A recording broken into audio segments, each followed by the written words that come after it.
ఇట్లా అయిన గిన్నెని నిమ్మకాయలు వేసి కొత్త గిన్నెలాగా మీకు చూపిస్తాను. ఏం చేశానంటే ఈ నిమ్మ బద్దలు తీసేసిన నిమ్మ బద్దలు కొంచెం నీళ్ళు వేసి ఉడికొచ్చే వరకు రానిచ్చి పొంగు రానిచ్చి ఆపేసుకుని ఈ నీళ్ళు తీసేస్తున్నప్పుడు అన్నం వండడానికి మీకు కుక్కర్ చూపించాలి. రైస్ కుక్కర్ ఎట్లా ఉంటుంది అనేది మీకు చూపిస్తా.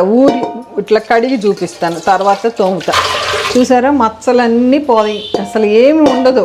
సబ్బుతో మనం ఇట్లా క్లీన్ చేసుకుంటామే. తోమేసుకుని ఇట్లా అడుగును కూడా తోముకోవచ్చు. మీకోసం నేను చూపిస్తున్నా. ఇది కంగారు పడక్కర్లేదు.